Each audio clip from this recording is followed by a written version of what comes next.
Hello everyone, this is Mario, welcome back to my channel, and welcome to part 6 of my Tour de France 2023 playthrough on Pro Cycling Manager. Today marks the beginning of the final week of the race, and the video will have a little bit of everything. We start of course on stage 16 with the only time trial of this Tour de France, 23 kilometers long, with a few nasty climbs. After that we have potentially the queen stage of this race with only 166 kilometers but over 5,000 meters of vertical ascent, so a lot of climbing condensed in a very short route. And then, to calm things down, we have finally another chance for the sprinters in stage 18. I don't really understand how, but apparently David Gaudu is among the favorites to take the stage win in this time trial. Enric Mas is not, so I can only hope for a good race day condition with him. So my first rider to start this time trial is going to be Nelson Oliveira. He's already in the launching pad, ready to start his effort. There he goes. Also, I do want to show you that I added a few things to the game. I added a few pieces of equipment, frames and helmets to the game, mostly to the World Tour teams. I don't really have the storage space required to have the entire pack that the World DB team kindly provides to everyone. So yeah, I added a few to increase the immersion a bit. I hope you enjoy those.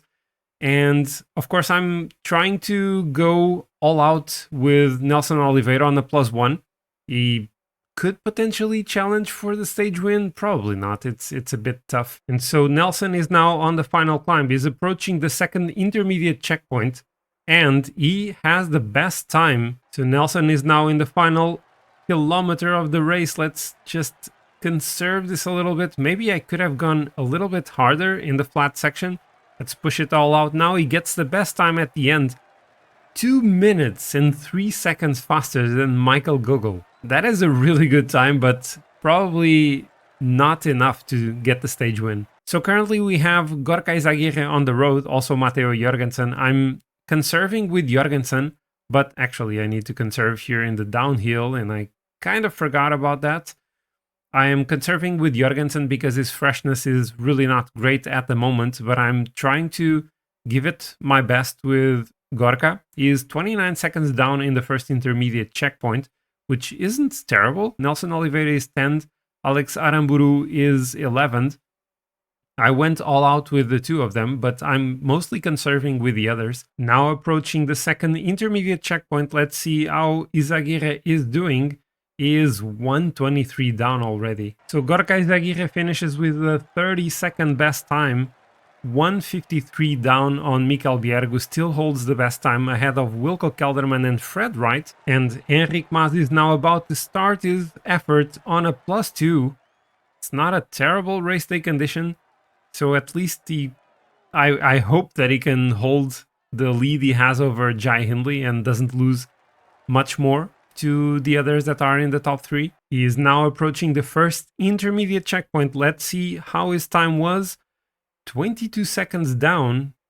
Not too bad. So as Mas is approaching now the second intermediate checkpoint, in the first one he was losing 22 seconds to Wout van Aert on the best time. Tadej Pogacar was losing 8, while I need to check that later. Let's up the effort now. Is 113 down now. That might be a bit too much. We are now on the toughest section of the climb, and I think I'm not managing this properly. I kind of forgot to up the effort a bit in the flat section.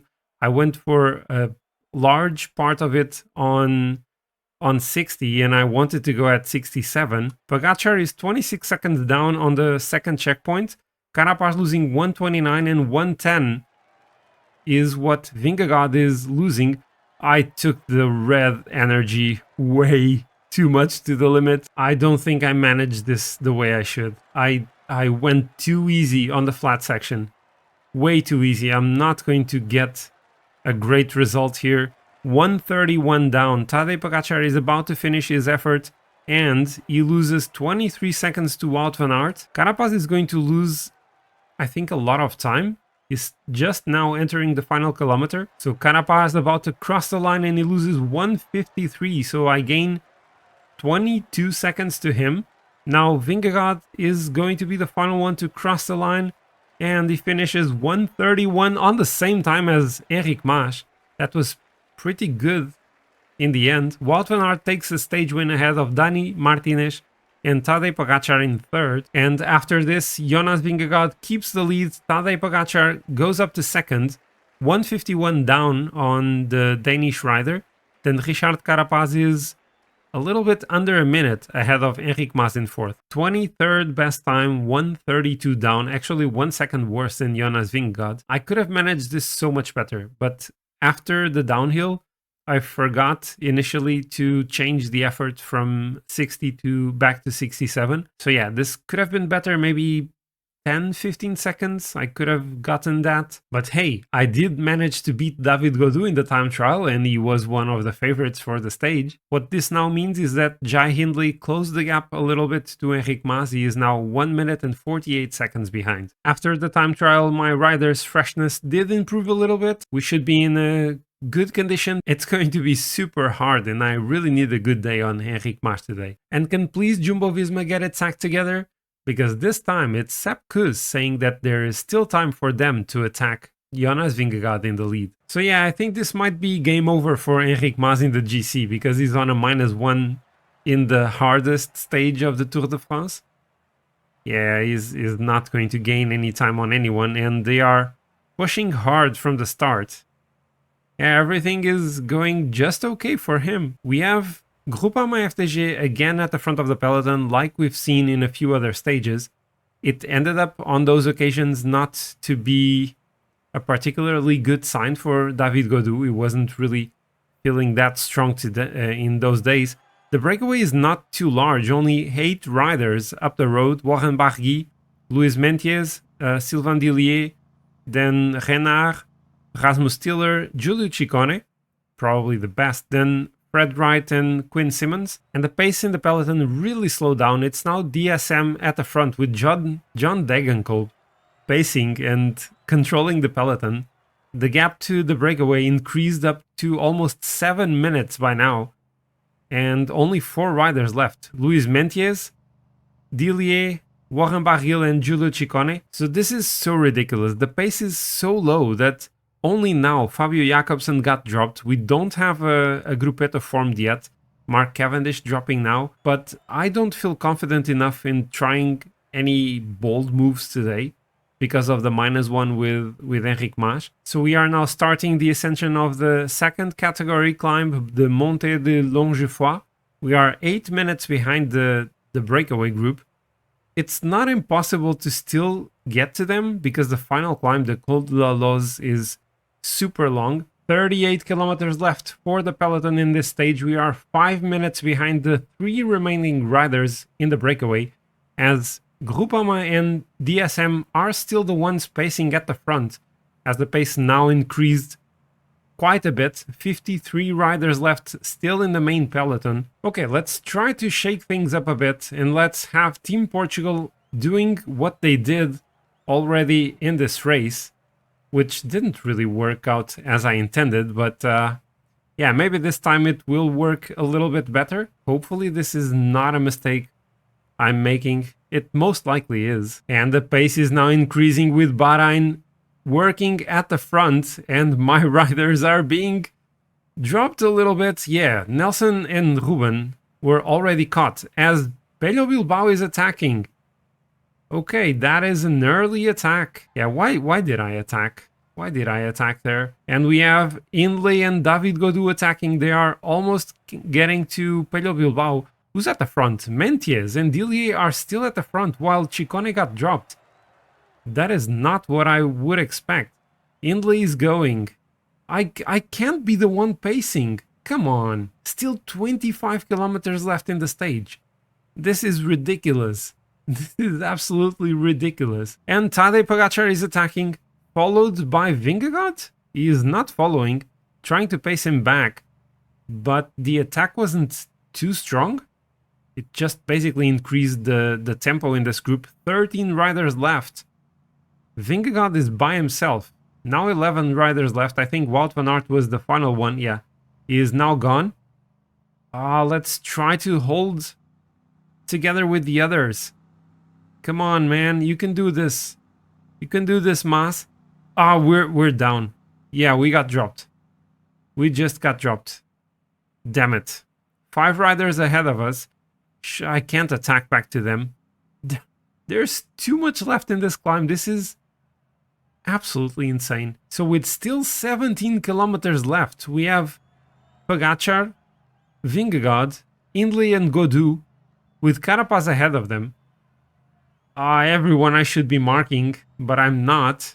And I'm behind them, about a minute behind the group with the main riders. Pogacar goes again. That is a strong attack. He gets up to Carapaz, Hindley and Vingegaard, and then David Gaudu. But I can't go harder than this. In my group, we have Egan Bernal. Maybe if I use the relay, they cooperate with me. I'm not really sure this is going to happen. But yeah, we have Egan Bernal, Fred Wright, also Romain Bardet, Mattia Cataneo and David de la Cruz. Of course, Gorka Izagirre as well, but he's not really helping us that much. We are 47 seconds down from David Gaudu, then a little bit further ahead, Vingegaard and Jai Hindley. And then we have Carapaz and Pogacar going for the stage win, I guess. Pello Bilbao is with them. They dropped Luis Mentiez. So we got to David Gaudu, and ahead of us, Jai Hindley has been dropped by Vingegaard, who also dropped Carapaz and Bilbao, and he got up to Tadej Pogacar. Can I drop David Gaudu here? Because we are 2.5 kilometers from the finish line, from the top of the climb. We did drop Gaudu. Let's use the energy gel now. But yeah, we're losing so much time today. Where is Jai Hindley? He's just a little bit ahead of us. That little bit is 1 minute and 15. And at the top of the Col de la Loze, it's Tadej Pogacar with Jonas Vingegaard on his wheel. This means that Vingegaard is going to keep his lead. And at the front, Tadej Pogacar and Vingegaard enter the final kilometer. Pogacar probably gets the stage win, and he does, and he probably gains a little bit of time. And watch out with those barriers at the front. Yeah, they go through them. They get first and second, then Pello Bilbao is going to finish third. We enter the final kilometer with Enric Mas, maybe not that hard. And Enric Mas loses 3 minutes and 40 seconds to Tadej Pogacar today on a -1 day. This was, without any question, one of the hardest stages I've ever played in Pro Cycling Manager. We finished 6th with Enric Mas, but 3 minutes and 38 seconds down on Tadej Pogacar, who wins the stage. Carapaz didn't do too bad, he finished on the same time as Pello Bilbao, but Jai Hindley took 1 minute and 25 on Enric Mas today. And this means that currently Enric Mas is holding 4th place in the GC by merely 13 seconds. My rider's legs really were wishing for stage 18.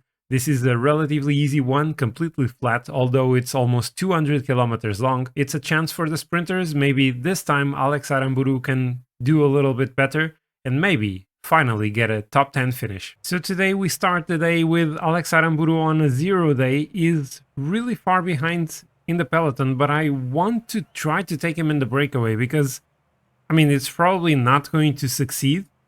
But anyway, I'm not going to win from the peloton, so I might as well try to get to the front, but this is way too tricky.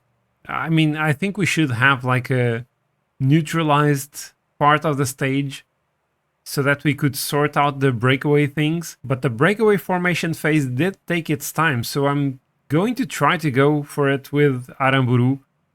He's probably not going to be allowed because maybe there are way too many riders. I mean, 4 riders up the road. The peloton isn't chasing. And so it turns out we are no longer in the breakaway. In typical PCM fashion, we tried to go. There were 3 other riders with us, so the peloton was allowing those 4 riders to go. But then there was another attack and the peloton chased everyone. I went again. The same thing happened. 5 riders, they didn't let us go. And then I gave up. Then we had 4 riders attacking. They let them go. And then a 5th guy attacked, and this time they let him go. Obviously because I was not in it. Come on, PCM, don't be so obvious. And we are now in the final 20 kilometers of the stage, 45 seconds from the breakaway group, with the sprint trains already all formed. I have Aramburu really exhausted at the back of my train. This is not going to take him anywhere. in the stage, but yeah, I gotta try something, right? Final 10 kilometers, we are still 30 seconds from the breakaway group, the 3 remaining riders, and Nelson Oliveira almost exhausted. Fighting for position in the sprint trains is... I don't understand how this happens, and then we get blocked and we completely lose the position. It's so tricky. 6 kilometers to go. I'm forgetting about the energy gels, actually. Let's use it already on Aramburu, and let's pace with Mühlberger now. Nelson Oliveira is done for today. 4 kilometers left. We are completely out of position, and we are going all out with 2.5 kilometers to go. Let's keep on going. 2 kilometers left. I'll start sprinting with Gorka, and I mean, I can start sprinting with everyone. This is not going to lead us anywhere. And the stage win is going to be for Caleb Ewan. Caleb Ewan takes it ahead of Fabio Jakobsen, and Izaguirre is still going to be my best rider in today's stage. He finished... where did he finish? 15th. Aramburu was 37th. That's a proper sprint by him. And so yeah, this wasn't great. This was definitely not a good sprint. Like, I've been training a bit for the sprints with better teams, with better sprint trains, and even if I have won a few stages, it is still, even with a strong train, it's very complicated to get into a good position. You need to go really hard, and sometimes you have to start sprinting really early, because otherwise if you get boxed in, or if the others jump before you do, there's no way for you to get anything out of the sprint. I'm not sure if there's like a meta way to play the sprints. If there is, I haven't found it yet. So we finished this set of 3 stages with Jonas Vingegaard still in yellow, 1:37 ahead of Tadej Pogacar. Richard Carapaz has 3rd place basically guaranteed, 3.5 minutes ahead of Enric Mas, who holds a very short lead of 13 seconds only over Jai Hindley, and then behind him in 6th, Pello Bilbao is really far behind. Fabio Jakobsen holds a 90-point lead over Jasper Philipsen in the points classification, and it's going to be hard to dislodge him from the lead. And potentially the same can be said about Jonas Vingegaard with a 15-point lead over Tadej Pogacar in the mountain classification. Matteo Jorgensen is still and is probably going to finish the young rider classification in 4th, while in the team's classification Movistar are currently 2nd, just behind Jumbo-Visma. So the episode today was a little bit disappointing. That -1 in the Col de la Loze stage was really painful for Enric Mas. He lost a lot of time. But anyway, I do hope that you have enjoyed the pain that was on display in this one. And of course, if you have, don't forget to hit the like button and to leave me a comment down below as well. If you are new to the channel and have not subscribed yet, you are more than welcome to do so, because we will still have the final 3 stages and 1 more chance for some GC action. So that is all for today, and as usual, stay safe, stay positive. Until next time, goodbye.